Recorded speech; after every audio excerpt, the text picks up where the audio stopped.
Still got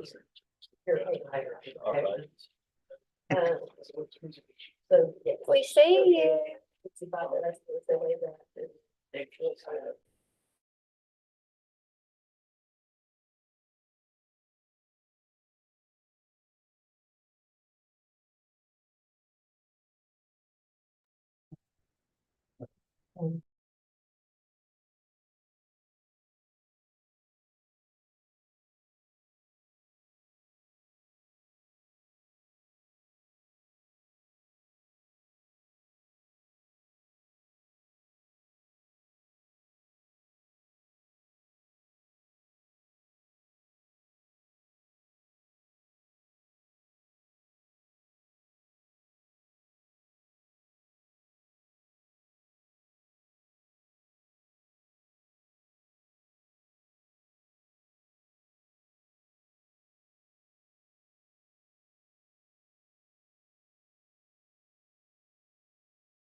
Now say it. Good afternoon, Your Honor. Good afternoon, Mr. Green. How are you, sir? I'm doing well. Excellent. You got Mr. Huggins with you? I do, Judge. All right. This is cause number CR 20-124, State of Texas versus Hunter James Huggins. Hearing on this motion for vote. Go ahead, Mr. Green.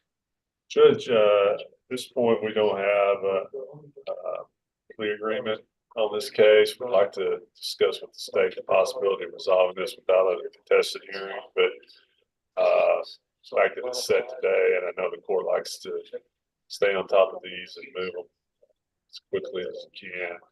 We'd ask that it be set on the contested docket on August 29th, and I can visit with Mr. Hartwell between now and then and see what we can do to get a resolution. Objections from state? No, Your Honor. We haven't had much of a chance, but we will get with Mr. Green and see if we can't reach a resolution on this prior to. But barring a resolution, state agrees that the August setting is appropriate. All right. Court sets Mr. Huggins for a contested hearing August 29th at 1:30. Judge, that's all my business. May I be excused? Yes, thank you, Mr. Green. Good to see you. Good to see you as well.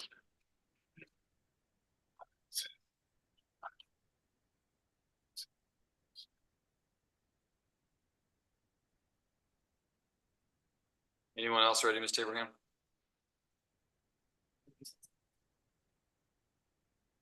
Winner, we'll go ahead and do resets. Say that again. We're going to go ahead and do the resets with Mr. Manning. Okay. Ready on Mr. Brian Alexander. Mr. Alexander, if you'll come forward. This is cause number CR 21-275, State of Texas versus Brian Keith Alexander for docket call. Go ahead, Mr. Manning. Yes, Judge, we reached an agreement for time on Mr. Alexander, and we request that be set off for a plea at the court's next setting. Next available setting for plea would be on the evidentiary docket. We could squeeze him in on July 30th.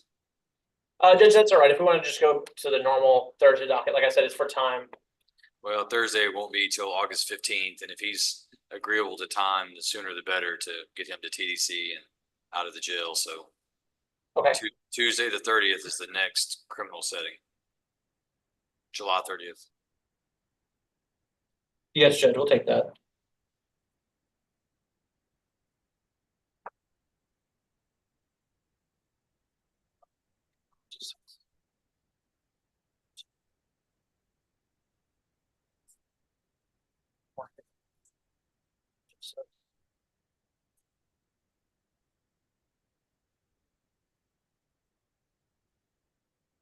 Next up, ready on Mr. Thomas Capps.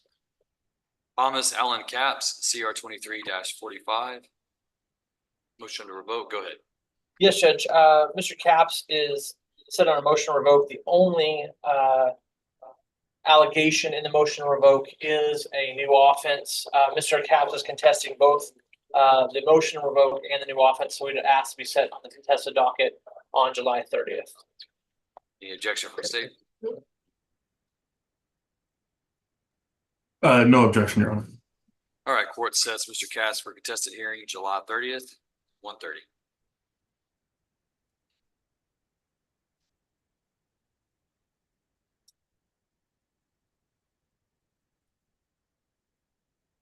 And Mr. Manning, I come to think of it, if you want a Thursday, we do have an August 1st. I have limited availability that day, but if we wanted to move your other client, Mr. Alexander, to that Thursday, the 1st, if he's still there, we can do that. Yes, Judge, I appreciate that. Yeah, we'll do that. We'll set him August 1st. I'm sorry about that. I'm only setting so many cases that day, but we'll set him August 1st for a plea. Thank you, Judge. 30. Can you correct his notice of settings, Ms. Abraham, for Mr. Cat or for Mr. Alexander? Yes, Your Honor. Mr. Alexander's the one in the black. Next judge, ready on Mr. Robert Daniels. Robert Earl Daniels, CR 24-47, docket call. Yes, Judge. My client has no contested pretrial issues at this time, and he requests a jury trial setting on this case. All right, so the defense in the state has done all of its negotiating and no deals to be had. Is that correct? Yes, Judge. They provided an offer of 2 years TDCJ on the assault public servant, which my client rejected. All right, and Mr. Daniels understands that the court may not allow him to plea after this date. Yes, Judge. I've explained that to him. All right, and the court sets Mr. Daniels for jury selection beginning Monday, August 5th. He'll remain on the docket until his case is reached for trial.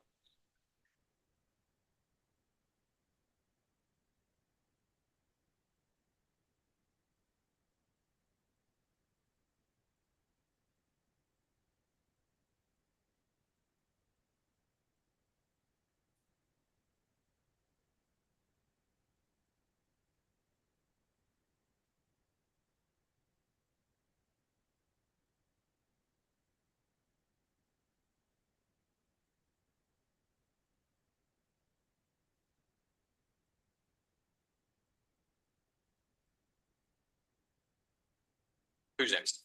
Judge, that looks to be all the ones that they have in here currently.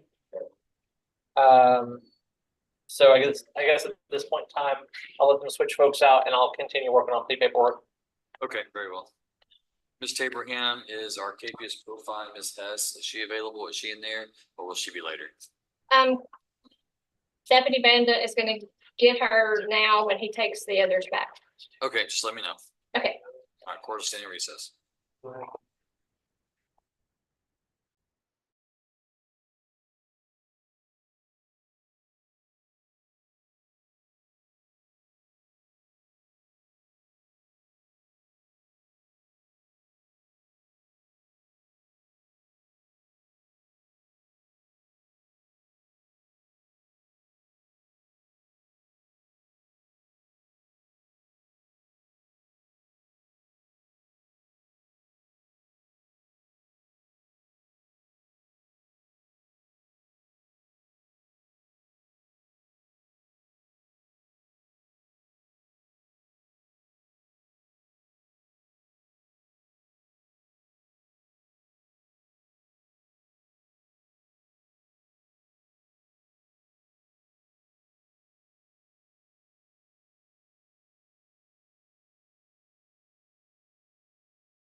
Your Honor, Yes,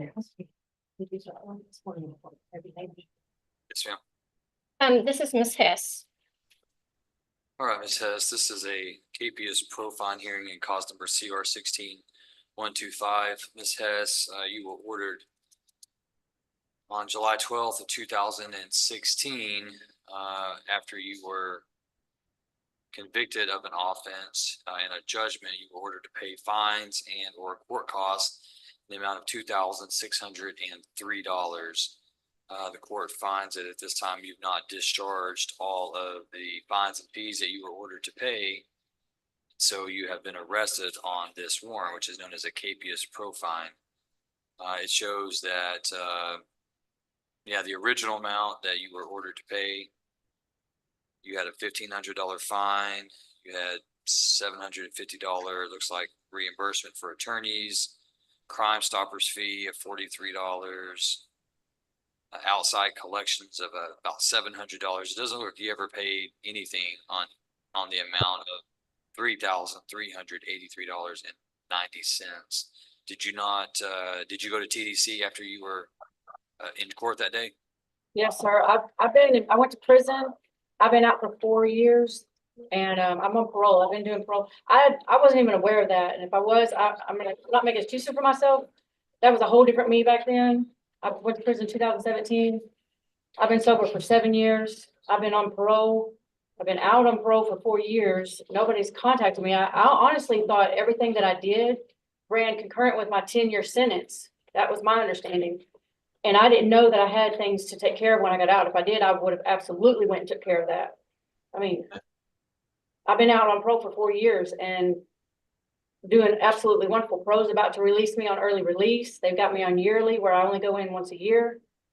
I've held the same job for 4 years since I've been out. I'm engaged. I'm in the process of we're buying a house together. I mean, my life is right where it should have been back in those days. But well, did you have the financial ability? If you said that you weren't aware of it, but did you have the financial ability once you got out of TDC and started working? Did you have the financial ability to pay these fees, even if it was on a payment plan? yeah, I can pay them right today for sure. Can you pay them?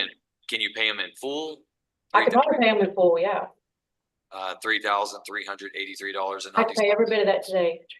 Okay. Judge Martin. Yes, ma'am. I had a Dennis Davis call on behalf of Ms. Hess a few minutes ago. I did not see that she was on today's docket, so I informed him that she was on the docket for August 1st. He had requested to appear by Zoom and I didn't get a hold of Miss Patty, so I gave him the August 1st date. Is that an attorney? Yes, sir. Okay. All right. And thank you, Ms. Parker. Okay. Ms. Hess, is that your attorney representing you in the criminal matter? Yes, sir. Okay. All right. He's my family attorney, so I went to him and asked him if he would help me and represent me in this because it came up out of the blue from 9 years ago. I wasn't really prepared for it. Sure. And the purpose today is nothing to do with your pending criminal case. The motion to revoke. It has nothing to do with that. It has to do with your payment of fines and fees. So I'll tell you what, then let me have my coordinator make contact with your attorney. Okay. And we'll figure out what the next step is, because you're being held on more than just a KPS pro fine. If you were being held just on the KPS pro fine, then what we could do is I could collect the money from you today and I could release you, but you have other issues that are going on. So let us speak with the attorney before we move forward on the KPS profile, before you pay anything. Okay. And if for some reason you are going to be in here longer, then we'll take up the issue of your KPS pro fine. So when it's time for you to get out, we'll make sure that it's cleared up one way or the other. Okay. Okay. All right. So Ms. Abraham, that's all I need with Ms. Hess. We'll wait and we'll make sure that the attorney is aware of the KPS pro fine and we'll make contact with the attorney. Yeah, I'll talk to her. Okay. All right, Your Honor, give us a few more minutes. All right, thank you.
Abraham, is Mr. Manning ready on Mr. Phillips? Yes, Your Honor. It's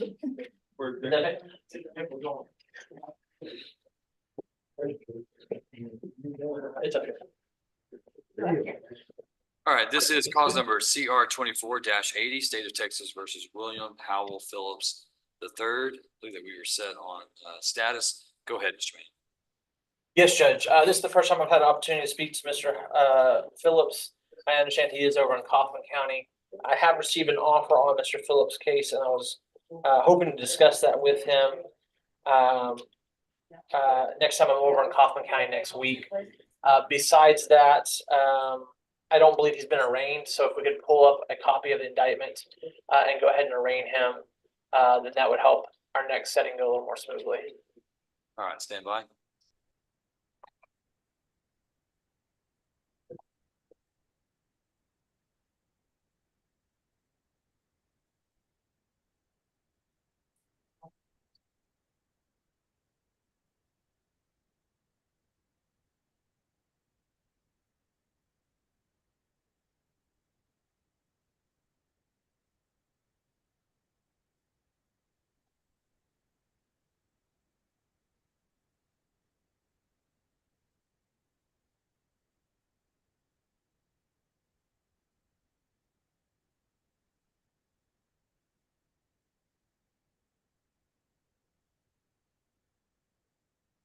Mr. Phillips, is your name spelled correctly there at the top of the indictment?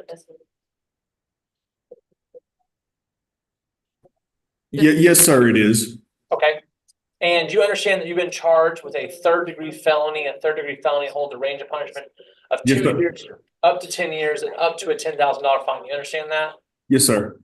And you understand at this point in time, while we don't have discovery or anything else to go over, at this point, we're going to plead not guilty, but that we may change our plea in the future if that's so decided by you. Yes, sir. Okay. Judge, at this time, we've testified on the record, his name is spelled correctly. He understands the charge against him as well as the range of punishment, and we plead not guilty for purposes of arraignment. All right, the court finds that Mr. Phillips, having waived the formal requirements of arraignment, court enters his plea of not guilty into the record, and we will set this matter for pretrial hearing on August 15th at 1:30. Should Mr. Phillips post bail in the case, then his hearings will be on that same date at 9 a.m. in person. Thank you, Judge. And Mr. Phillips, I plan to be over there on Tuesday of next week, and so I'll sit down with you and go over the discovery that's provided by the state. Yes, sir. Thank you. Thank you. All right, and thank you to jail staff in Kaufman County. Appreciate you making Mr. Phillips available for us. You're welcome. Have a good day. You as well. All right, need recess for more time, Mr. Manning? Judge, actually, if you want to, I have a or pleas and resets we can do right now. Okay. Judge, if we can start with Mr. King.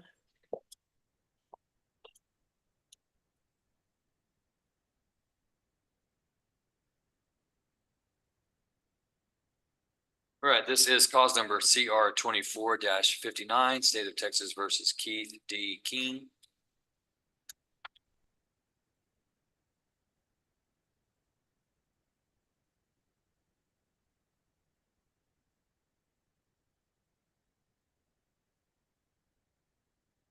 All right, let me correct something here. Mr. King, what's your middle name? Is it Deshaun? Sir. Okay, my docket only says DE. It doesn't show the Sean part. All right, so Keith Deshaun King. Mr. King, if you'll raise your right hand, I'm going to place you under oath. Sir, do you swear that the testimony you give to the court today will be the truth, the whole truth, and nothing but the truth, so help you God? Sir. Thanks, sir. You can lower your hand. All right, Mr. King, are you a United States citizen who reads, writes, and speaks English? Sir. Have you ever been diagnosed with any type of mental condition? Sir. Do you say yes or no? No, sir. No? Okay. In this case, you're represented by your attorney, Mr. Jonathan Manning. Are you pleased with Mr. Manning and the work that he's done for you? Yes, sir. Have you had enough time to discuss your case with him and you've had all of your legal questions answered? Yes, sir. Is there anything about the paperwork that's part of your plea agreement that you've read and signed today that you do not understand? No, sir. All right, Mr. Manning, do you believe Mr. King to be competent? And if so, have you explained to him his rights as they pertain to this case, including the advantages and disadvantages of a deferred adjudication plea? Yes, Judge, I have explained to him that if he screws up on the probation, that he will be exposed to the full range of punishment, which in this case is 10 years. But I am excited to say I think he's going to be successful in this probation. And so he understands and has entered into this plea intentionally, knowingly, and voluntarily. And you believe that he is competent? I do believe he is competent, yes, Judge. All right, Mr. King, you are charged by indictment with a third-degree felony offense of hindering apprehension or prosecution of a known felon. A third-degree felony has a range of punishment of not less than 2 years or more than 10 years confinement in the Texas Department of Criminal Justice, and a fine, if imposed, not to exceed $10,000. I see that the plea agreement in the case is, upon your plea of guilty, the state's recommending to the court that the court consider the evidence but not convict you today, but rather place you on deferred community supervision for a period of 4 years. Also, they're asking the court to assess court costs of $290 and reimbursement fees of $520. Mr. King, is that your understanding of the plea agreement? Yes, sir. And you do understand, before we go forward, that, as Mr. Manning says, that if you violate any condition of your community supervision, the court could conduct a hearing, receive evidence, and if it finds that you violated any condition, the court could do a multitude of things, including adjudicating you, convicting you of this offense, revoking that community supervision, and assessing your punishment in prison, anywhere within the minimum 2 all the way up to the maximum 10. You understand that? Yes, sir. And you wish to go forward? Okay, then Mr. King, how do you plead to hindering apprehension or prosecution of a known felon? You said not guilty? You are may just have a moment. Yes.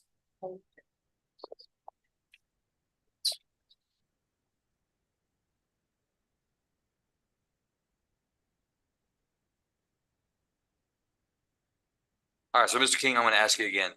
How do you plead to the crime that's been alleged against you, which is hindering apprehension or prosecution of a known felon? Are you guilty of that offense or not guilty? Yeah. Okay, and so previously you said not guilty. So did you not understand my question? Yes, sir. Yes, I understood it. We talked about it a while ago. Okay, all right. And so, And Judge, just for clarification, we at this point in time haven't received stipulation of evidence on Mr. King's case. Oh, we have received. And so I was explaining to him what was going to be on that stipulation, but we haven't had a chance to review that particular stipulation. well, let's take a pause. Why don't you go ahead and share Okay. that with Mr. King before we go forward?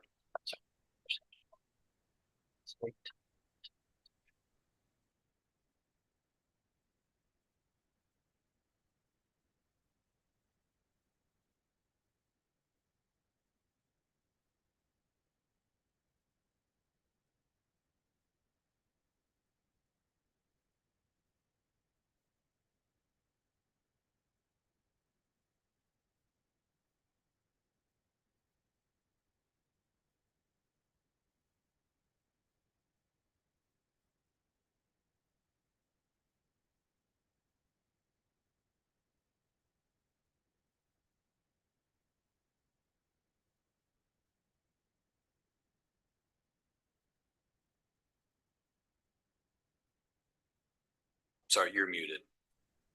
We have gone over the stipulation of evidence and executed that stipulation of evidence. Okay, so I'm sorry, I didn't catch the first half of it because y'all were muted. Say that again. We have gone over the stipulation of evidence, and that is what Mr. King is saying happened on that day. Okay. All right, so the court will accept the defendant's plea of guilt at this time. Mr. Manning, any objection to that stipulation being entered into evidence? No objection to states one. All right, the stipulation is admitted and the court takes judicial notice of the defendant's judicial confession. Is there anything further from the state? Nothing further, Your Honor. Thank you. Anything further from the defense? Suppose, Judge. All right, and I'm not sure if you didn't have the stipulation, I'm not sure that I would have it either. Let me look.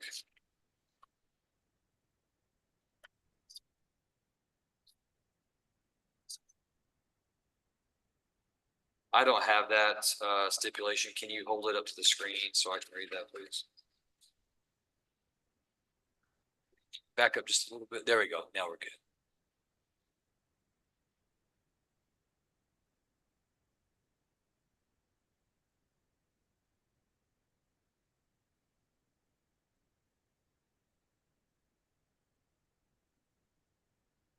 All right, thank you, Mr. Manning. All right, based on the court's review of the evidence, I do find sufficient evidence to convict the defendant of this offense. The court will follow the plea agreement between the state and the defense. The court hereby defers a finding of guilt on the crime of hindering apprehension or prosecution of a known felon. The court places Mr. King on 4 years community supervision, orders him to pay $290 in court costs, $520 in reimbursement fees. Mr. King, you're hereby remanded to the custody of the probation department so they can carry out the terms and conditions of the sentence. I'm going to have you step over to be fingerprinted. After that, the probation officers will give you more information. Sure. All right.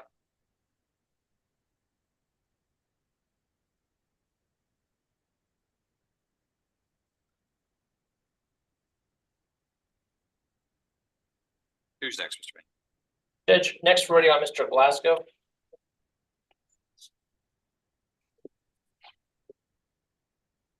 All right, this is cause numbers CR 23-215, CR 24-19, CR 24-20, State of Texas versus Michael James Glasgow. Mr. Glasgow, sir, if you will raise your right hand, I'm going to place you under oath. Sir, do you swear that the testimony you give to the court today will be the truth, the whole truth, and nothing but the truth, so help you God? Yes, sir. Thank you, sir. You can lower your hand. Your name is Michael James Glasgow, is that correct? Correct. And Mr. Glasgow, are you a United States citizen who reads, writes, and speaks English? Judge, before we proceed much further, I spoke to the state about one issue earlier. I just want to make sure that before we get too deep in, on the judgment for CR 23-215, there is restitution listed at $20,000.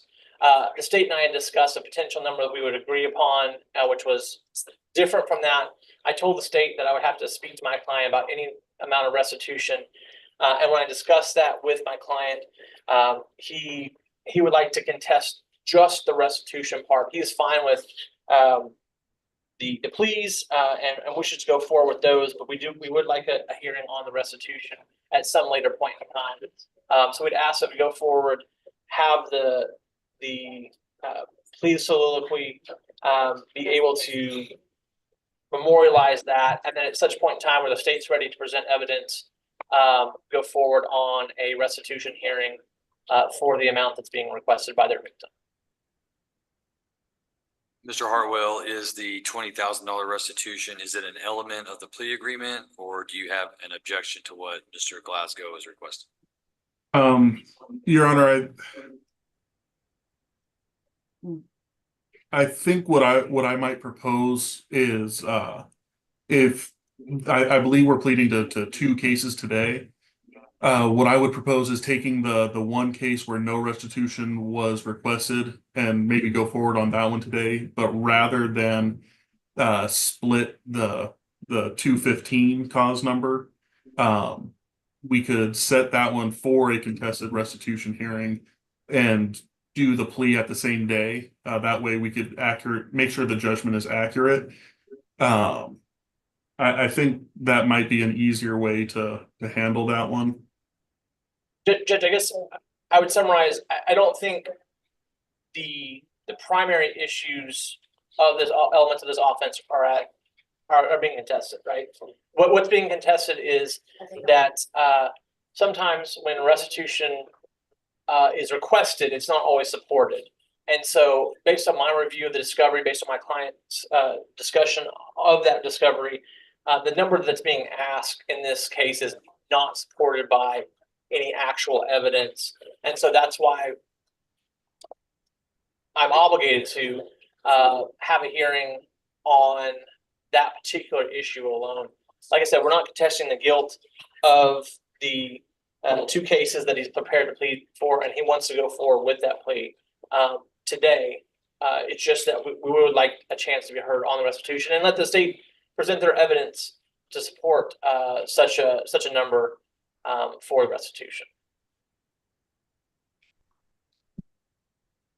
And Mr. Hartwell, do you know how long it may take before the state's in a position to be able to conduct an evidentiary hearing on proving up the claim for restitution? Your Honor, to be on the safe side, I'd say probably the August contested would, rather than the July. I think having that August would give us a chance to get with the victim and share whatever documentation with defense and give defense a chance to review that. So I would ask for the August setting. And Judge, if there's documentation provided to us that leads us to an agreement, I think we can, within reason, agree to some number. It's just, we don't think that number that's being asked for by the DA's office on behalf of their victim is supportable at this point in time. And I also just want to be clear that I'm not saying that the offer is pulled by any means. The offer is still what it is. I'm just suggesting putting a pause on the plea until that day, but maintaining everything else, just so that we don't have multiple judgments with multiple numbers out there.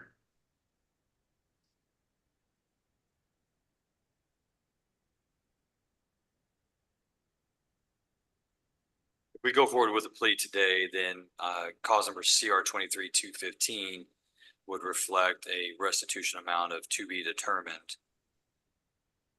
Or I can accept the defendant's plea today, not impose sentence, and produce new judgments and produce a new judgment in 215 at a later date.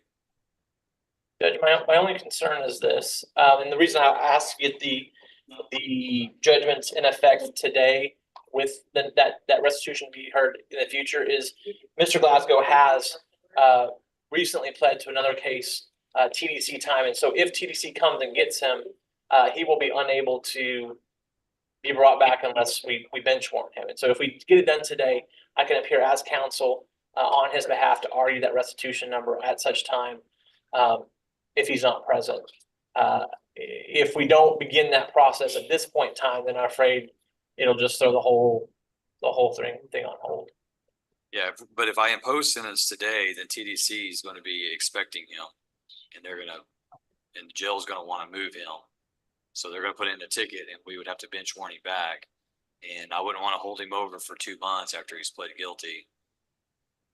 And it's about a month. It's about 45 days. So if we plead him today with a restitution to be determined, he may have to be bench warranted from TDC, which we can accomplish. It costs a little more and takes a little more time, but my concern for Mr. Glasgow would be it was going to disrupt any kind of placement that he gets at TDC, any kind of work assignment that he gets.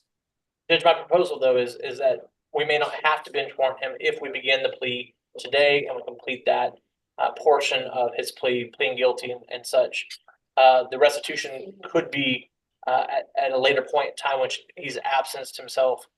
We could continue that just as if he had been here for trial and absenced himself after the beginning of trial. I don't guess I follow what you're saying. You're suggesting impose sentence, leave it to be determined, let him go to TDC and have a hearing outside his presence? Judge, I think we could, on this issue, yes. Yeah, I'm not sure I'm comfortable with that. Mr. Glasgow's got a right to be there, and I don't think I would want to deal with that issue. Yes, Judge. The only other, maybe we could meet in the middle, and today being the 11th, maybe we just set this for July 30th. And I know that's a short timetable for the state, but perhaps the state could try to get up the evidence that it needs to support its claim. And if not, then Mr. Glasgow could accept these pleas on July 30th at the evidentiary hearing. Otherwise, we could hear evidence on that date. It's kind of in the middle. I don't want to kick it all the way out to the end of August, Mr. Hartwell, on that issue. So what do you think, Mr. Hartwell? Can the state be ready by July 30th to support its claim for restitution? We can definitely try, Your Honor. And then as soon as we get the information, we'll pass it along. And yeah, we'll do everything we can to make it happen as quickly as possible. Okay. You accept that, Mr. Manning? I may confer with my client just briefly. Yes, sir.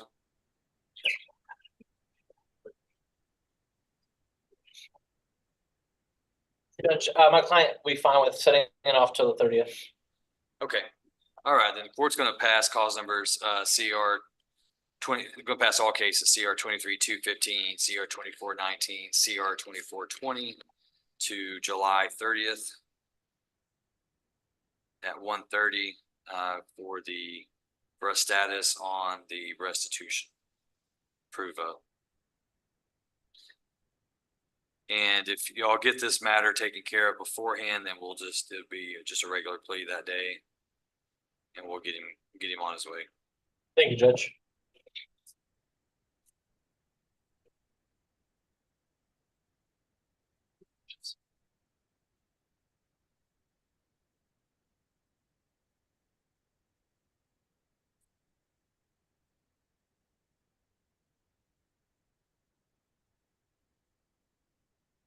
Judge, I have a couple more resets that we can go ahead and get through.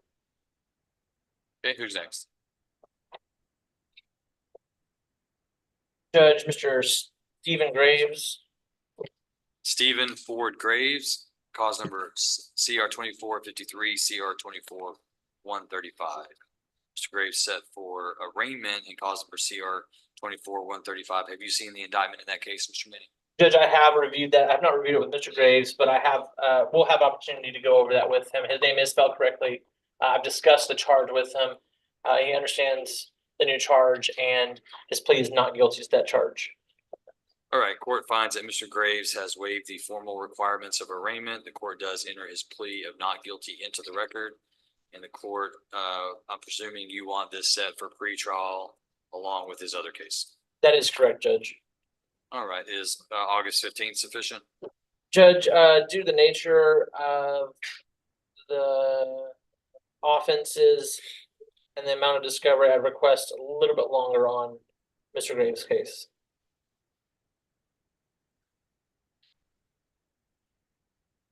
My next available after the 15th would be the 29th. That's on the evidentiary docket, or it'd be September 26th. Don't have any other Thursdays. Judge, 8/29 should be fine. 8/29. Yes, Judge. All right, court sets Mr. Graves for pretrial in CR 24-135 and docket call and CR 24-53 for August 29th at 1:30.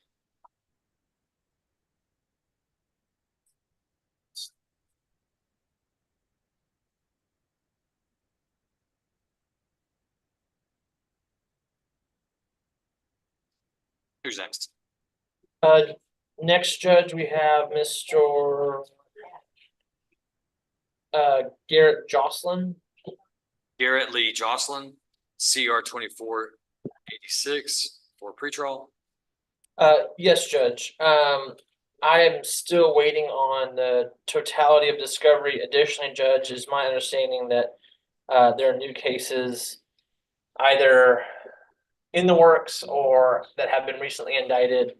And there may be some other pretrial issues to take up in both these cases. I request additional pretrial on Mr. Jocelyn's case. Any response from the state? Your Honor, I'm checking the pretrial now. I know we've been in contact to make sure that everything has been shared, so I'm not 100% sure what is missing, so I'm checking that now. Can you itemize something that you're waiting on? Judge, when I ran my docket back in the end of June, I didn't have discovery. I know they provided discovery after such time, but my concern is that with the new cases that have yet to been filed or that I've been yet to be given discovery to, I just want to make sure that I have access to all the discovery for all the cases that are going to be presented.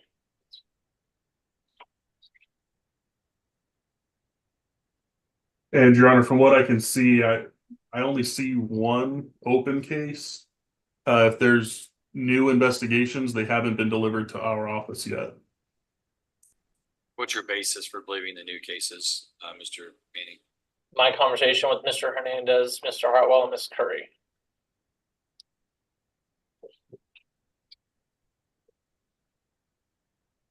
also indicated there would be a Brooks notice forthcoming as well in that conversation.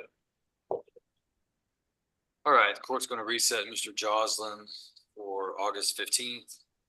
Understanding that there still may be things that are not ripe at that date, but we'll at least use it as a pretrial and a status at the same time. Yes, Judge.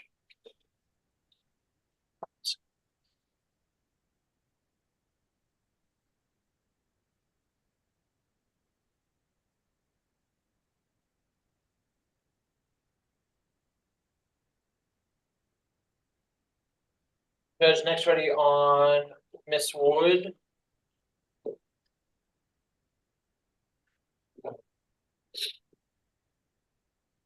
Joyce Marie Wood, cause number CR 24-158, arraignment. Have you seen the?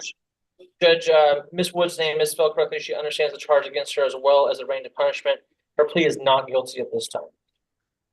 Court finding that Ms. Wood has waived the formal requirements of arraignment, enters her plea of not guilty into the record. Court sets this matter for pretrial hearing. Do you want something longer than the August 15th? Judge, I've actually already been in discussion with the state and my client on some of this stuff. So I think if we can stick to the 8:15, I know Ms. Wood has been in custody for quite some time. That'll at least keep her case moving. All right, court sets Ms. Wood for pretrial August 15th at 1:30. Thank you, Judge.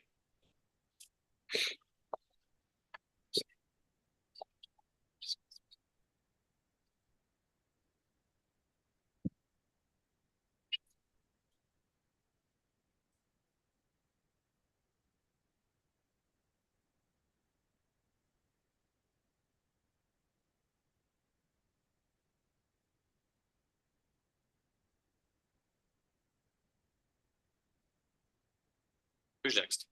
Judge, if I may have just one moment, I think we'll be ready shortly, or just a second. I need to confer with my client before our announcement on Mr. Shaw's case. Go ahead.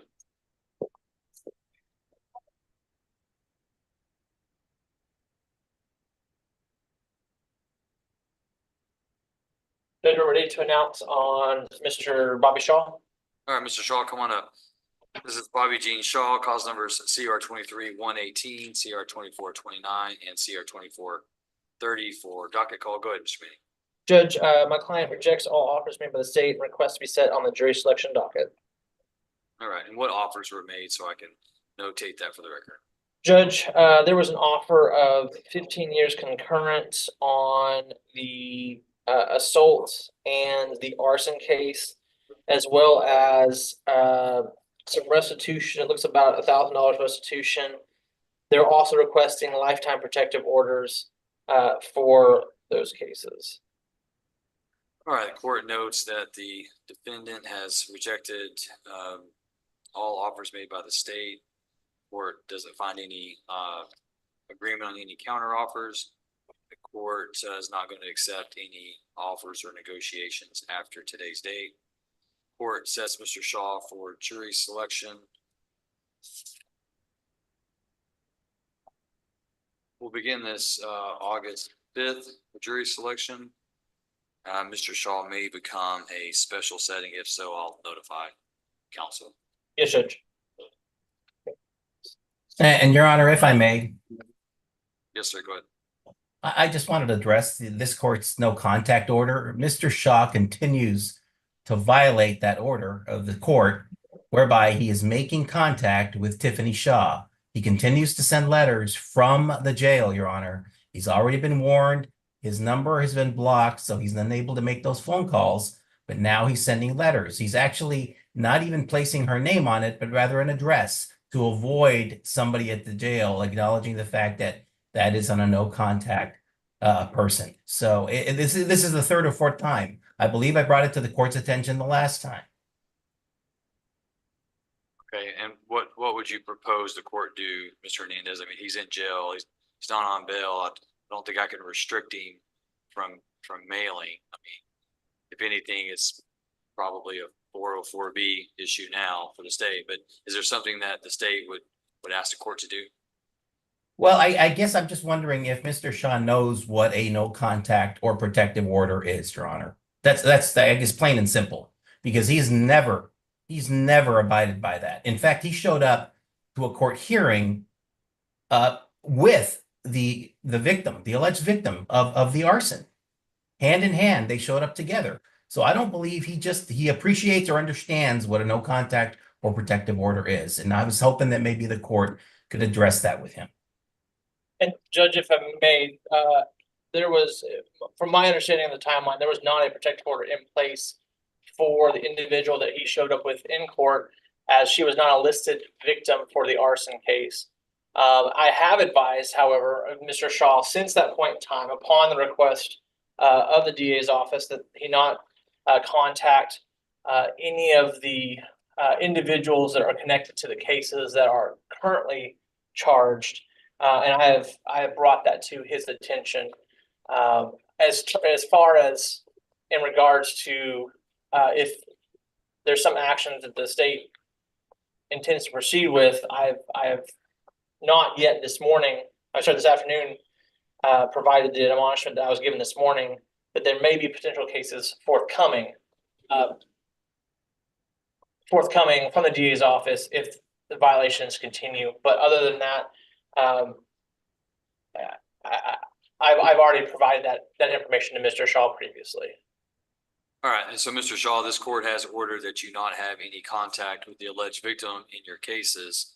A violation of that could result in a new criminal offense being filed against you. And if so, then that's only going to increase the number of cases that you are liable for.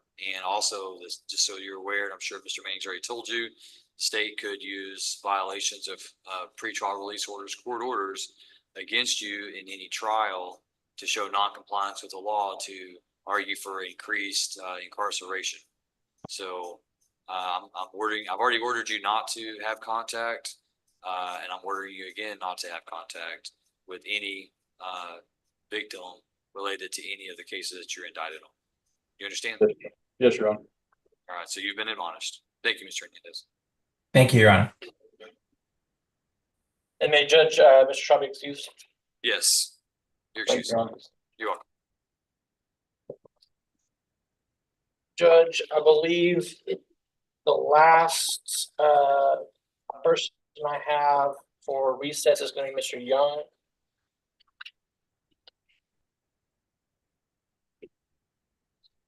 This is cause number CR 22-345, State of Texas versus Charles Brandon Young. Go ahead. Yes, Mr. Judge, we would like to set this for contested on the July docket if possible. I'm in the process of working out agreement with the probation department and the state. But Officer Gann is on vacation, so I was unable to effectuate agreement before our hearing today. All right, court will set Mr. Young on the evidentiary docket on July 30th at 1:30.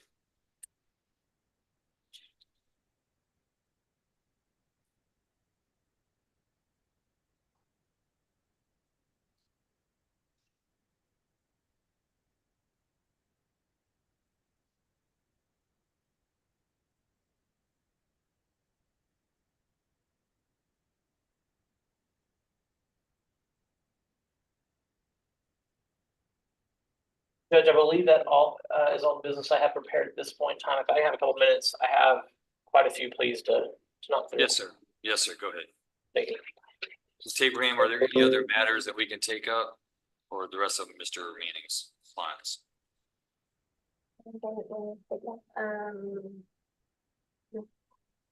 No, Your Honor. Okay. All right. Court's going to stand in recess and give Mr. Manning time to work with his clients. Just please notify me when you're ready to proceed. Yes, sir. Thank you.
we'll get everybody done in less than 30 minutes. Your Honor.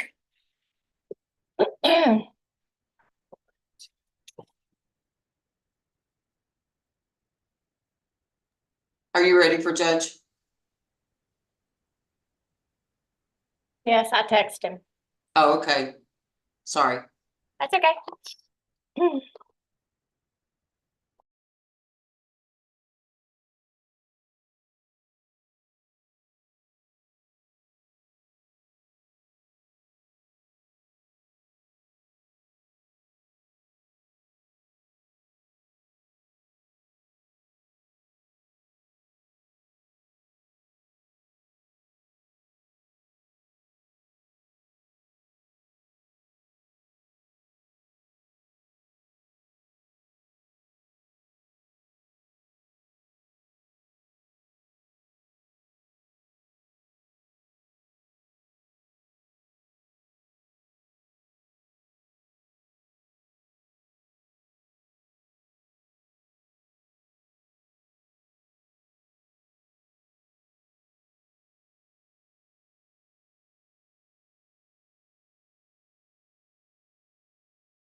Abraham, are we ready? Yes, Your Honor, we are. All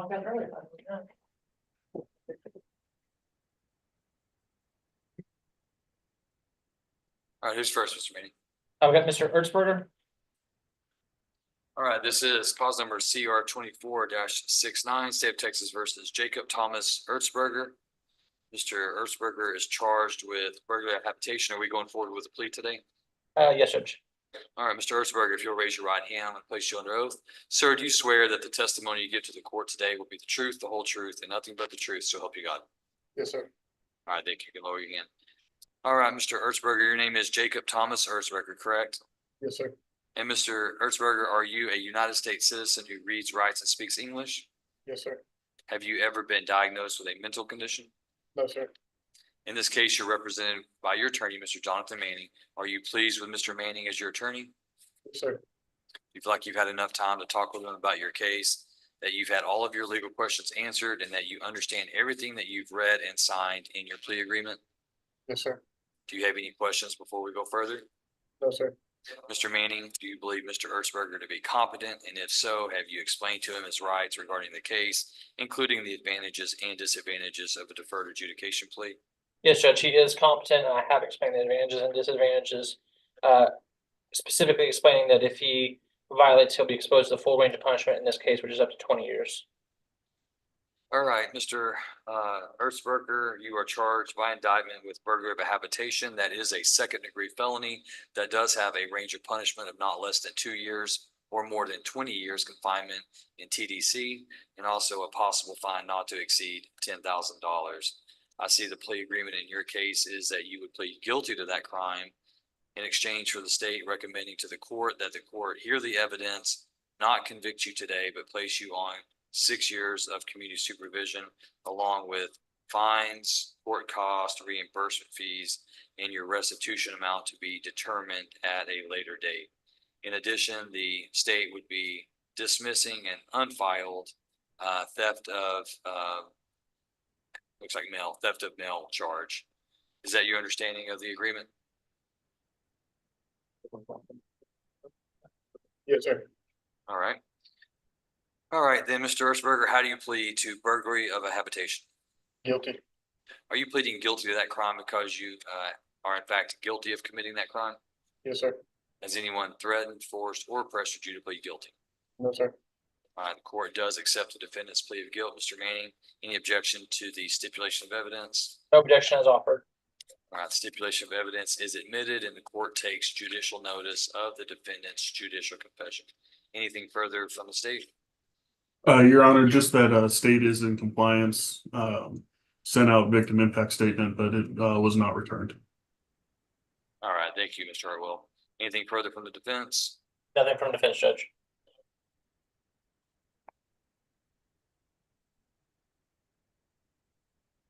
All right, court's going to review the evidence, and do you have that stipulation? Or Mr. Hartwell, do you have the stipulation on your computer by chance?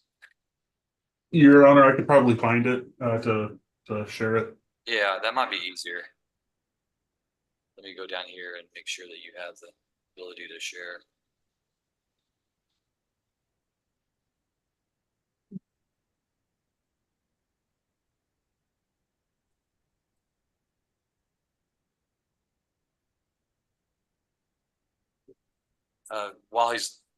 Do you think you have that, Mr. Hartwell? Yes. All right, excellent. Yeah, this is easier.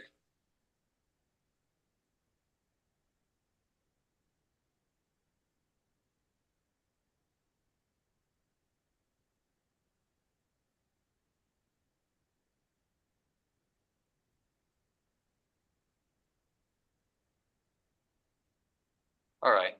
I was just looking for the element of consent, but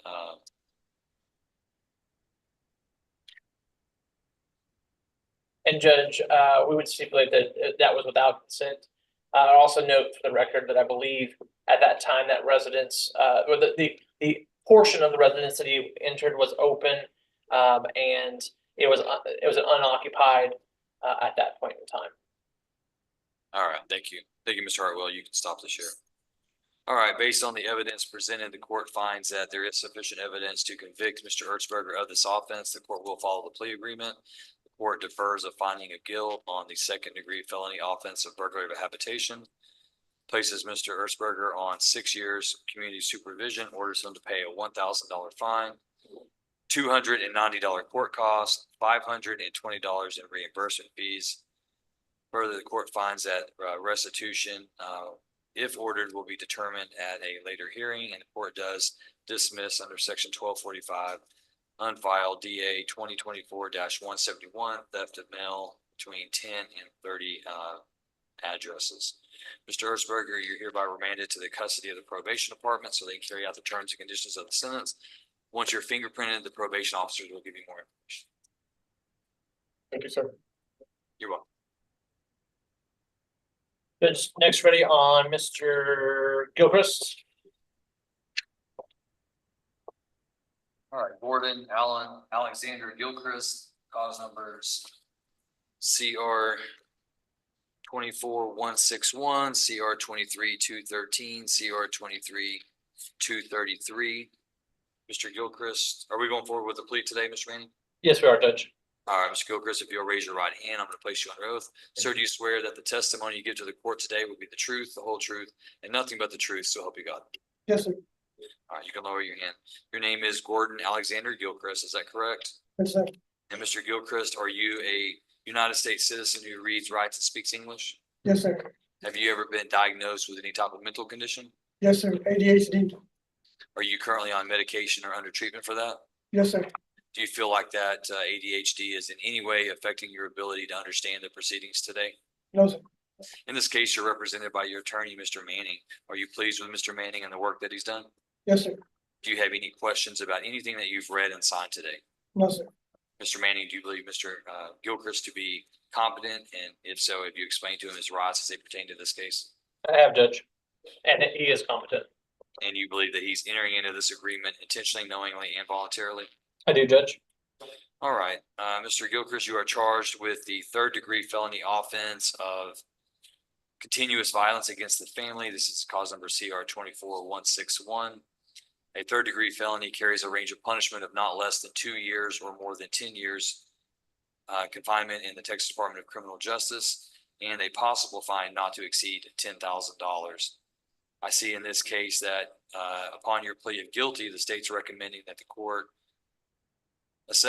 convict you and assess your punishment at 10 years confinement in TDC, assessing a $1,000 fine plus court cost and reimbursement fees, and you would receive 313 days credit towards your sentence for the time that you've already been in jail. And this case would run concurrent with cause number CR 23-213. And let me see, do I have 13?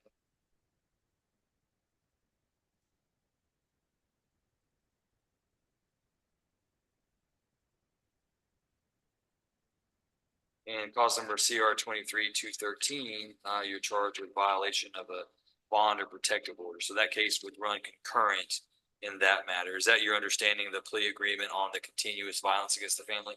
Yes, sir. All right, with regard to cause number CR 23-213, you are charged with violation of a bond or protective order 2 or more times within a 12-month period. That is also a third-degree felony, also carries the same range of punishment, minimum 2 to a maximum 10, with a possible fine not to exceed $10,000. I see that the state's recommendation upon your plea of guilty is that you receive the same sentence of 10 years in prison, with that running concurrent with the other case. But in this matter, the state is dismissing several cases that are unfiled, including an evading arrest or detention with a vehicle, 2 evading arrest or detention with a vehicle, aggravated assault causes serious bodily injury, and then 2 unfiled violation of bond or protective orders, and an assault causes bodily injury family member, all of those being unfiled. Is that your understanding of the plea agreement in that case as well? Yes, sir. All right. And then also I believe that the state would be tendering a motion to dismiss in cause number CR 23-233, your remaining charge in which you are charged with cruelty to non-livestock animal. All right, so Mr. Gilchrist, at this time, I would ask you, how do you plead to continuous violence against the family? Guilty or not guilty? Guilty. How do you plead to violation of a bond or protective order 2 or more times within a 12-month period? Guilty. Are you pleading guilty to each one of these crimes because you are in fact guilty of committing each crime? Yes, sir. And has anybody threatened you, forced you, or pressured you to plead guilty to either crime? No, sir. All right, the court does accept the defendant's plea of guilt. Mr. Manning, any objection to the stipulation of evidence supporting the pleas? No objection to stipulations as offered. All right, the stipulations are admitted and the court does take judicial notice of the defendant's judicial confession. Anything further from the state? Your Honor, I just wanted to obviously make it clear that case number CR 24-161 was actually unindicted, and it was filed as an information, but it was with an agreement through counsel that that's the way we would proceed. I don't know if Your Honor needs to do an advisement on that case. Yes, sir, I do. I was unaware that was not indicted. All right, so Mr. Gilchrist, let me explain to you your rights with regards to the continuous violence against the family.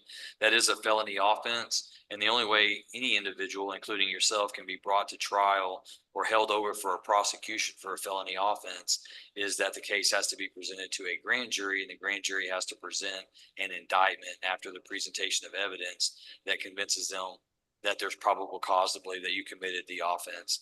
The only other way that you could be held over for a prosecution for a felony offense without an indictment is if you waive your right to a grand jury and waive your right to an indictment. And is that what you're doing in this case with your attorney? Are you waiving your right to an indictment and allowing the state to prosecute you on an information without having to go to the grand jury? Yes, sir. Okay. And Judge, we have executed a waiver of indictment in the plea packet for CR 24-161. All right, thank you, Mr. Manning. So you understand, Mr. Gilchrist, that once you waive your right to an indictment, that's not a right that you can assert again later, meaning you can't change your mind after the court's waived it? Yes. All right, has anybody threatened you, forced you, or pressured you to waive your right to an indictment? No, sir. Okay. All right. Court will find that Mr. Gilchrist has been admonished as to his right to an indictment, and he has waived the same intentionally, knowingly, and voluntarily with the assistance of counsel. Thank you, Mr. Hernandez. Anything further from the state with regards to victim notification and or compliance? No, Your Honor. No, meaning that you don't have anything to add whether or not victims are supportive of this plea? Actually, I can't say that they are supportive and the state is in compliance. They were notified. Okay, you said that you can't say that they are, or you can say that they are. My understanding of your question, Your Honor, was whether I had anything additional to add regarding the victims, and I don't, other than to say that the state is in compliance and they are in agreement with the pleas. They are, yes, okay. Thank you. Anything further from the defense? Nothing from defense, Judge. All right, and I believe that we've had some discussions regarding protective orders. Do we need to take up that matter at this time? Judge. Yes, Your Honor. We've executed, or my client has executed agreements to the two protective orders that were filed as a part of this plea agreement. I have, just for record purposes, struck portions that reference me or him being represented by an attorney. I've explained to Mr. Gilchrist that he is not represented nor entitled to representation on these matters, but that they are a condition of the plea agreement, and he did agree to that and has indicated that by his signature on both protective order on the last page. I would note that the copies that were provided don't have cause numbers. They do identify the individuals who are to be protected in each of those, and so I think that's sufficient to proceed as we have them. Right, and I believe that the cause numbers, and I'll have you write these in, Mr. Manning, in the matter of Casey Dunn, it is FM 24-267. It's actually -00267, but either way will work. FM 24-267. And then in the matter of Rachel Hamlin Samples, it is FM 24-00268. Yes, Judge. All right, so Mr. Gilchrist, you understand that Mr. Manning is your court-appointed attorney for purposes of your criminal case, and an application for a protective order is not a criminal case. You understand that? Yes, sir. And so you understand that he is not obligated to explain to you your rights regarding the law surrounding a protective order and what it means. You understand that? Yes, sir. Have you had the opportunity to read through the application for protective order, and do you feel like you understand what it said and what you're agreeing to? Yes, sir. All right, do you have any questions from the court about the protective orders? No, sir. Okay, all right. All right, anything further before I proceed, Mr. Manning? Nothing further, Judge. Anything further, Mr. Hernandez? No, Your Honor, thank you. All right, then in cause number CR 23-213, the court, having considered the evidence, the court finds that there is sufficient evidence to convict Mr. Gilchrist of this offense. The court will follow the plea agreement. Court convicts him of violation of a bond or protective order 2 or more times within a 12-month period. Court hereby assesses his punishment pursuant to the plea agreement at 10 years confinement in the Texas Department of Criminal Justice. Court orders this sentence to run concurrent with the sentence that will be imposed in cause number CR 24-161. Court does dismiss all of those cases that are unfiled as referenced in the terms of the plea bargain reduced into the judgment. Court also orders him to pay a $1,000 fine, court costs of $290 and reimbursement fees of $20, and awards him 313 days credit towards a sentence for the time that he has spent in jail on that case. In cause number CR 24-161, on the charge of continuous violence against the family as charged by information, the court finding that Mr. Gilchrist, having waived his right to a grand jury and an indictment, the court finding that there is sufficient evidence to convict Mr. Gilchrist does follow the plea agreement today. The court convicts Gordon Alexander Gilchrist of continuous violence against the family, assesses his punishment at 10 years confinement. The Texas Department of Criminal Justice orders him to pay a $1,000 fine. Orders that this sentence run concurrent with cause number CR 23-213. Court also orders him to pay court costs of $290 and reimbursement fees of $15. Court also awards him 313 days credit towards the sentence for the time that he spent in jail on this cause. Mr. Gilchrist, you're hereby remanded to the custody of the sheriff so he can carry out the terms and conditions of the sentence. I'm gonna have you step over to be fingerprinted. Thank you. You're welcome. Judge, next we're ready on Mr. Eubanks. Also, for the record, on Mr. Gilchrist, the court is granting the application for protective order in FM 24-267 and FM 24-268. Court is signing the orders reflecting the relief requested. All right, I'm sorry, Mr. Manning, who did you say you're ready on? Mr. Eubanks. All right, cause number CR 24-52, State versus James Henry Eubanks. Is Mr. Eubanks proceeding with a plea today? Yes, Judge. All right, Mr. Eubanks, sir, will you raise your right hand? Do you swear that the testimony you give to the court today will be the truth, the whole truth, and nothing but the truth, so help you God? Yes, sir. Thanks, sir. You can lower your hand. Your name is James Henry Eubanks, is that correct? Is that correct? Okay, I couldn't hear you. And Mr. Eubanks, are you a United States citizen who reads, writes, and speaks English? And have you ever been diagnosed with a mental condition? And make sure you speak up. Yeah, you need to speak up loud and clear. I can see you shaking your head, but I've actually got to hear it so my court reporter can write it down. Okay.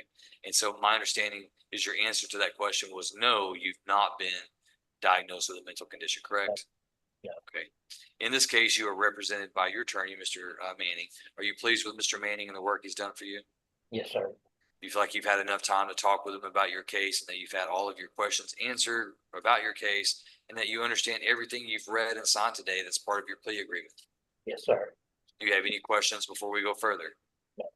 Mr. Manning, do you believe Mr. Eubanks to be competent? He is, Judge. And you've explained to him his rights as they pertain to this case? I have. And you believe that he's entering into this intentionally, knowingly, and voluntarily. Is that correct? Yes, Judge. All right, Mr. Eubanks, you are charged by indictment with a third-degree felony offense of cruelty to non-livestock animals. or animal. A third-degree felony does carry a range of punishment of not less than 2 years or more than 10 years confinement in the Texas Department of Criminal Justice, and also carries a possible fine not to exceed $10,000. I see the plea agreement in your case is upon a plea of guilty. The state's recommending that you be convicted of the offense, that you be sentenced to 6 years confinement in prison, along with a $1,500 fine, $180 restitution, and $290 court costs, and $20 reimbursement fees. In addition, 174 days in jail credit for the time that you've already been in jail towards that sentence. Is that what your understanding of the agreement is? Yes, sir. All right, understanding the agreement and the range of punishment, Mr. Eubanks, how do you plead to that charge? Are you pleading guilty to that crime because you are guilty of committing that crime? Yes. And has anybody threatened, forced, or pressured you to plead guilty? No, sir. Mr. Manning, any objection to the stipulation of evidence? No objection is offered. All right, stipulation of evidence is admitted and the court takes judicial notice of the defendant's judicial confession. Anything further from the state? No, Your Honor. Thank you very much. Anything further from the defense? Judge, I just would note, I believe you read this out in the plea agreement, but there is a felony case filed down in the county court at law that's being taken into consideration, FC 2417. Yes, I do see that in the agreement. I was going to ask, do I have jurisdiction over that, or does that need to go to Judge Winters? Judge, I believe it was filed downstairs under FC number, so it probably will have to be signed by him. Okay, I'll have Ms. Tabraham take it down there. I know he's not going to object to that, so. All right, and Mr. Hernandez, can you assist the court? Can you display the stipulation of evidence? I don't have one here in my pack. I have it pulled up, Your Honor. I'll get that. Thank you, Mr. Earl.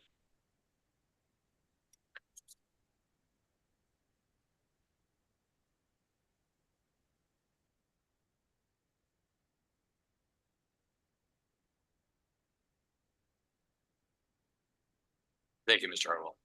All right, based on the evidence presented, the court finds that there is sufficient evidence to convict the defendant. The court does follow the plea agreement. The court convicts James Henry Eubanks of cruelty to non-livestock animals, a third-degree felony. The court assesses punishment at 6 years confinement in the Texas Department of Criminal Justice, orders that he pay a $1,500 fine, $180 restitution.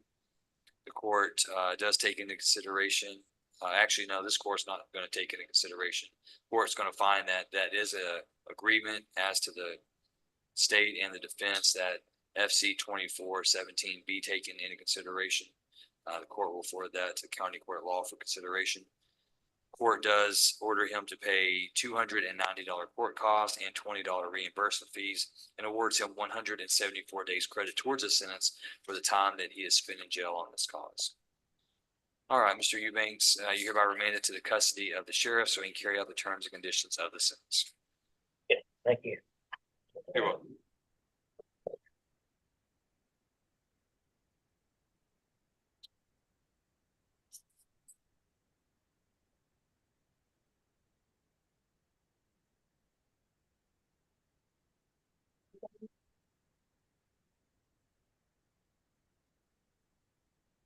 All right, who's next?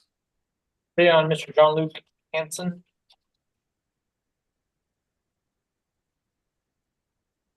All right, this is cause number CR 24-73, State of Texas versus John Luke James Hanson. Mr. Hanson, are you a United States? Well, let me swear you in first. Raise your right hand. Do you swear that the testimony you give to the court today will be the truth, the whole truth, and nothing but the truth, so help you God? Yes. Thanks, sir. You lower your hand. Mr. Hanson, are you a United States citizen who reads, writes, and speaks English? Yes. Have you ever been diagnosed with any type of mental condition? Yes. Autism. Autism? Are you currently under medical care or on medication for that? No. Do you feel like your autism in any way is affecting your ability to have a rational understanding of what's going on in court today? No. Okay. In this case, you are represented by your attorney, Mr. Jonathan Manning. Are you pleased with Mr. Manning and the work that he's done for you? Yes. And do you understand everything that you have read and signed in your plea agreement today? Yes. Mr. Manning, do you believe Mr. Hanson to be competent? I do at this time, Judge. And you've explained to him his rights as they pertain to this case and also the advantages and disadvantages of a deferred adjudication plea? I have explained those, as well as warned him that the range of punishment on his case is up to 10 years, and that's what he'd be facing if he were found in violation and found guilty of this offense. Thank you, Mr. Manning. All right, Mr. Hanson, you are charged by indictment with a third-degree felony offense of indecency with a child by exposure. That does carry a range of punishment of not less than 2 years or more than 10 years confinement in prison, and also a fine not to exceed $10,000. I see that the agreement in your case is upon you pleading guilty to that crime, the state's recommending that the court consider the evidence, not convict you, but place you on 10 years of deferred community supervision with a $1,500 fine plus court costs and reimbursement fees of $520. And the state would be dismissing and a filed indecent exposure. I think it's filed. It's 2024-84. Is that a filed or unfiled case? Usually it says DA in front of it. Yes, Your Honor. That's a filed case in the county court at law. Okay, so that is a filed case. Mr. Hanson, is that your understanding of the plea agreement? Yes. All right. All right, so at this time, Mr. Hanson, I would ask you, how do you plead to that crime? Are you guilty or not guilty? Guilty. And are you pleading guilty to that crime because, in fact, you are guilty of committing that crime? Yes. Has anybody threatened you, forced you, or pressured you to plead guilty here today? No.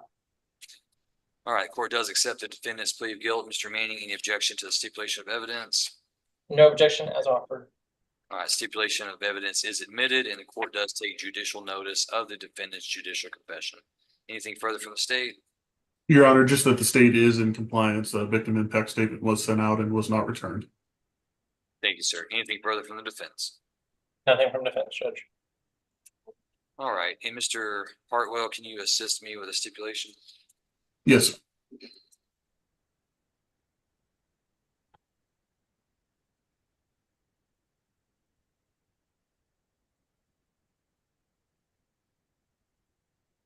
All right, thank you, Mr. Hartwell. All right, the court, having considered the evidence, finds that there is sufficient evidence to convict the defendant of this offense. The court will follow the plea agreement and recommendation of the state. Court hereby defers a finding of guilt on the offense of indecency with a child by exposure.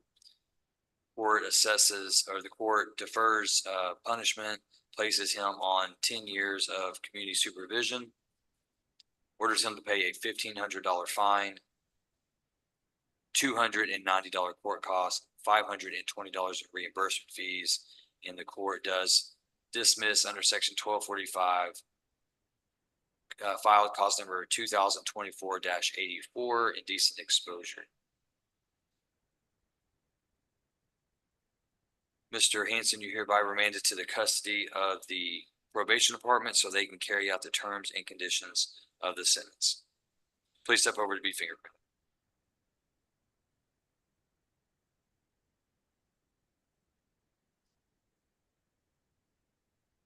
All right, who's next? Ready for Mr. Dean Deal? Mr. Deal.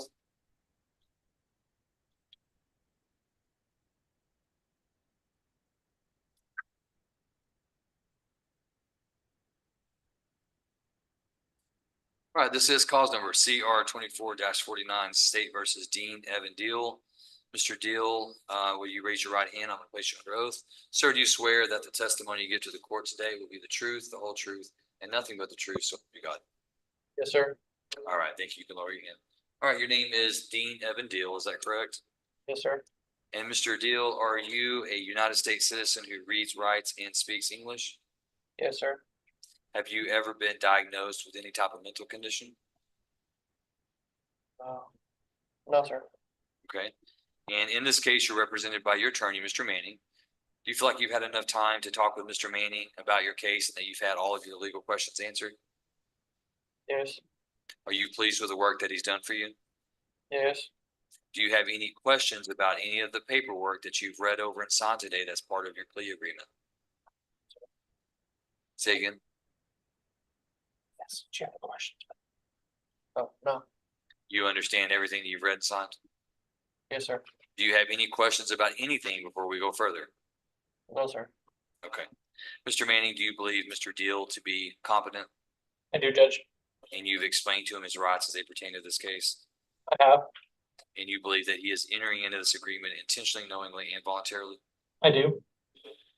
All right, Mr. Deal, you are charged by indictment with a first-degree felony offense of possession of child pornography greater than or equal to 50 depictions or videos.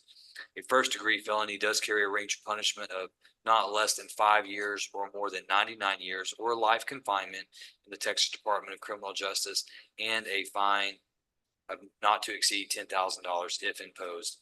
I see that the plea agreement in your case is upon your plea of guilty, the state's recommending that your punishment be assessed at 20 years confinement in prison, along with court cost and reimbursement fees, and you would receive 174 days credit towards your sentence for the time that you've already been in jail. In addition, there are a few, it looks like 5 unfiled cases that are all failed to comply with sex offender duty of registration. All those cases would be dismissed and resolved with this plea agreement. Is that your understanding? Yes, sir. All right. Then, understanding the plea agreement and the range of punishment, Mr. Deal, how do you plead to that crime? Guilty or not guilty? Guilty. Are you pleading guilty to that crime because you are in fact guilty of committing that crime? Yes. Has anybody threatened, forced, or pressured you to plead guilty? No, sir. All right, the court does accept the defendant's plea of guilt at this time. Mr. Manning, any objection to the stipulation of evidence? No objection is offered. All right, then the stipulation is admitted and the court does take judicial notice of the defendant's judicial confession. Anything further from the state? Judge, just a minor point of clarification. The kind of the new breakdown of the different degrees, it's 50 images or any video that depicts a sexual assault of a child. So we're alleging one video that depicts that. Thank you, Mr. Hartwell. I appreciate that. Anything further from the defense? Nothing, Judge. All right, and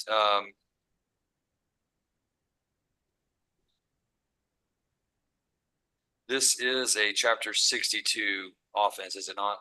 Yes, it is, Judge. Is your judgment checked off as being a 62? Mine's not checked. On the front page, towards the bottom, right above the credit time. I do not show that it is checked off, Judge. We did execute, though, the admonishments, and he was given a copy of Chapter 62 as a part of our plea negotiations today. Okay. If the state could correct the judgment to check off that the defendant is required to register as a sex offender. Yes, sir. All right, let me see if I have a stipulation.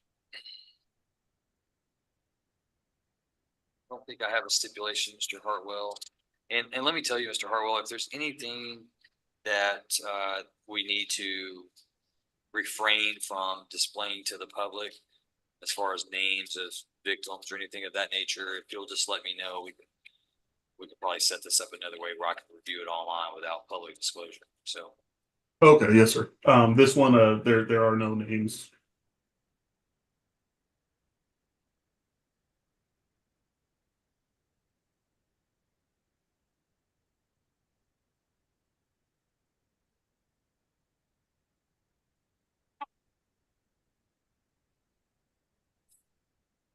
All right, thank you, Mr. Hartwell. All right, based on the court's review of the evidence, court finds that there is sufficient evidence to convict Mr. Deal of this offense. The court does follow the plea agreement.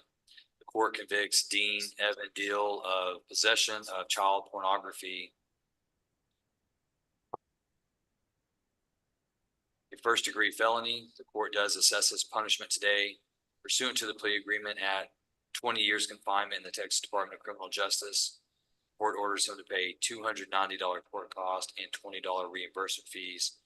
Court awards him 174 days credit towards his sentence for the time that he's already spent in jail on this cause.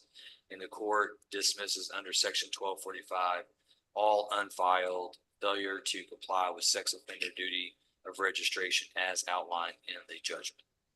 Mr. Deal, you hereby remanded to the custody of the sheriff so he can carry out the terms and conditions of the sentence. I'm gonna have you step over to be fingerprinted.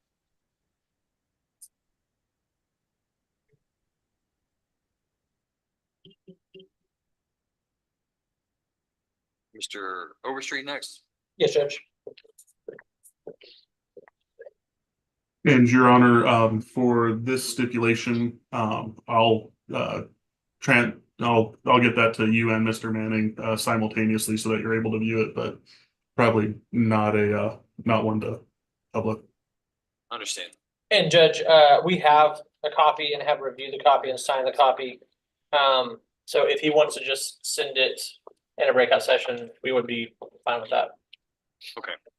All right, this is cause number CR 23-239. Make sure that's the only one. State of Texas versus Jimmy Lee Overstreet. Mr. Overstreet, if you'll raise your right hand, I'm going to place you under oath. Sir, do you swear that the testimony you give to the court today will be the truth, the whole truth, and nothing but the truth, so help you God? All right, you can lower your hand. Is your name Jimmy Lee Overstreet? Yes, sir. And Mr. Overstreet, are you a United States citizen who reads, writes, and speaks English? Yes, sir, I am. And have you ever been diagnosed with any type of mental condition? No, sir. In this case, you're represented by your attorney, Mr. Manning. Are you pleased with him and the work he's done for you? Yes, sir. Do you feel like you've had enough time to discuss with him your case, that you've had all of your legal questions answered, and you understand everything that you've read and signed in your plea agreement? Yes, sir. Mr. Manning, do you believe that Mr. Overstreet is competent today? I do, Judge. And you've explained to him his rights to the point that he understands what he's doing today, and that he's entering into this plea intentionally, knowingly, and voluntarily? Judge, I have explained his rights. I do believe he's entering into this intentionally, knowingly, and voluntarily. That's based off of many conversations, both my office and elsewhere. All right. And Mr. Hartwell, I'll tell you that there was a stipulation of evidence included in this plea pack that I have here, so you won't need to send that to me. Yes, sir. Thank you. You're welcome. All right, Mr. Overstreet, you are charged by indictment with aggravated sexual assault of a child, a first-degree felony. That does carry a range of punishment of not less than 5 years or more than 99 years or life confinement in prison.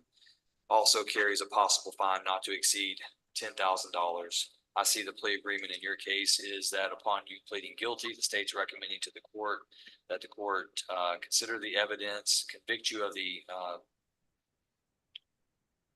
actually, let's see, let me back up. You were originally charged with continuous sexual abuse of a child, and what you're pleading to today is a lesser offense of aggravated sexual assault of a child, but it carries that range of punishment of not less than 5 or more than 99 years or life confinement in prison.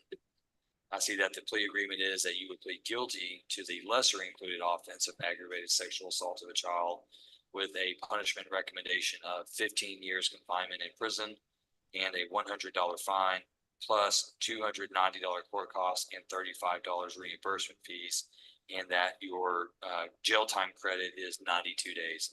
Is that your understanding of the plea agreement today? Yes, sir. All right. Understanding the plea agreement and the range of punishment, Mr. Overstreet, how do you plead to that crime? Guilty. Are you pleading guilty to that crime because you are in fact guilty of committing that crime? Yes, sir. And has anybody threatened you, forced you, or pressured you to plead guilty? No, sir.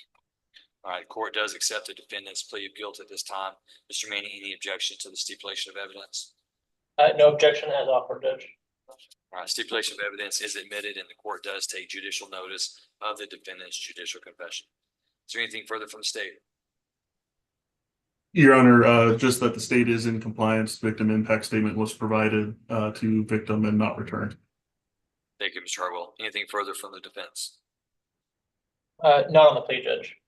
Okay. All right, then court's going to review the stipulation of evidence.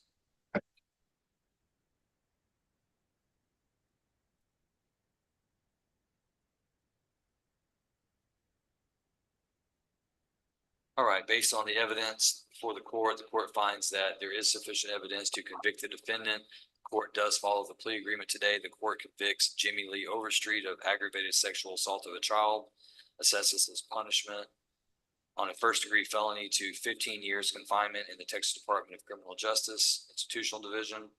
The court assesses a $100 fine, $290 court cost, and $35 reimbursement fees. Court finds that the defendant is required to register as a sex offender. And the court awards him 92 days credit towards his sentence for the time that he's already spent in jail on this cause.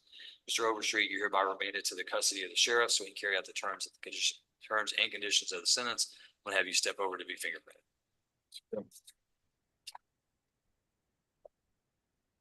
And Judge, if I may, before we go off the record on this one, there was also a protective order that was filed as a part of this case. It originally had language in here that indicated that he was represented by an attorney, and that I was his attorney. I've explained to him that's not correct, and I've crossed that out. There was one question that Mr. Overstreet had regarding the terms. It says that the protective order is in place against the victim and victim's family. Alleged victim in this case was a stepchild. And so Mr. Overstreet was seeking clarification regarding. Mr. Overstreet, hang on. Don't go too far, Mr. Overstreet. Stay here.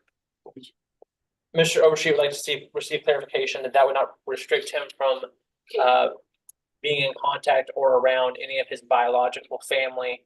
As like I said, that there was a marriage relationship that brought in the alleged victim into these others' family's life. I told him I can't advise him on that, and I also told him that it was, as a stipulation of this plea agreement, but that was the only question that he sought clarification on, was whether or not that would extend to his biological family, and overlapping the protective order. Any response from the state? Your Honor, it was certainly never our intention to prohibit him from having contact with his family. I think first and foremost, obviously, is with we were requesting that he be prohibited from contacting the victim. But under those circumstances, I would have no issue with the court striking any language that may intimate that he is not authorized to contact his family. Okay. And has Mr. Overstreet, he's been admonished about the protective order and that you're not counsel for him. Is that correct, Mr. Manning? I have admonished him of that. Yes, Judge. Has he already signed the protective order?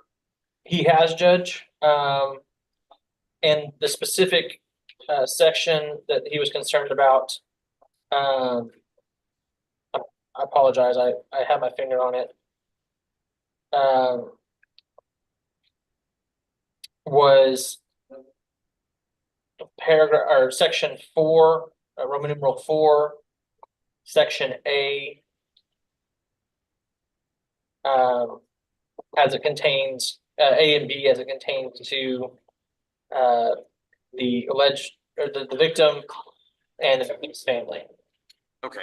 All right. Then the court's going to find, and what cause number is that? Do you have a cause number written on there? Yes, Judge. It's FM 24-00221. All right, the court's going to find that the state of Texas has filed an application for protective order in cause number FM 24-00221, that as a part of the criminal plea agreement, that the defendant was to agree to the issuance of a protective order. Court finds that the defendant in this case, although represented by Mr. Manning on the criminal case, is not represented on the family law case of the application for protective order. However, the court finds that Mr. Overstreet, having agreed to the protective order, the court will strike any language that prevents him from contacting his family or anyone other than the victim in this case. Does that clear up your question, Mr. Overstreet? Okay. Yes, sir. So I'm gonna strike that any language in there. The only thing that you're going to be prohibited from doing is contacting the victim of this case. No, will. Okay. All right. Thank you, Mr. Overstreet. Yes, sir. I believe that concludes our business. May we be excused? Yes, thank you, Mr. Manning. I appreciate you trudging through today. Thank you, Judge. Thank you, Mr. Hernandez. Thank you, Mr. Hartwell. Thank you very much, Your Honor. Oh, hey, and before you leave, Mr. Hernandez, just so I can have someone from the state here. Miss Hess appeared earlier today on a KPS profile, right? Unrelated to today's docket, on a motion to revoke. And you may have heard our discussion, she and I, about payment of fines and fees. And she has satisfied all of her fines and fees to Van Zant County. And I believe that she was working on resolving some of her financial delinquencies with the probation department. And so what I'm going to do is I'm going to go ahead and grant her a personal bond. She's already set on the motion to adjudicate or motion to revoke filed by the state. I think, is it motion to adjudicate? I think it's motion to adjudicate, not a motion to revoke. So I'm going to go ahead and set her a personal bond and allow her to appear with her retained counsel on August, I think it's August 1st. Yeah, I think she's already scheduled on that day. And so I'm going to go ahead, because she has paid the financial obligations from the KPS profile. I don't believe that she's a flight risk at this time. And because of that, that good faith effort in trying to take care of her business, I'm going to go ahead and grant her that bond, and she has retained counsel. So I believe that she'll be appearing on 8/4 with her attorney to work out the resolution of the motion to adjudicate. And Your Honor, I apologize to butt in here. I was in communication with Ms. Burns earlier today, and it appears that Ms. Hess has completed all court costs, fines, and fees that were outstanding for probation. In light of that, I signed a motion to withdraw and terminate. I believe that motion will be delivered to you later today. Okay, excellent. Okay, I will get that signed and we'll get that to her, and we can take her off the docket. We can let her attorney know. Thank you, sir. All right, thank you, Mr. Harwell. Appreciate you, Mr. Hernandez. Thank you, Your Honor. You're welcome. You have a good day. You too. Thank you, Deputy Banda. Yes, sir. I guess I didn't do anything. Colonel, Oh, Daddy, you're not done yet. I thank you when I'm done with you. You get back over here to the courthouse. I'm not done. Okay.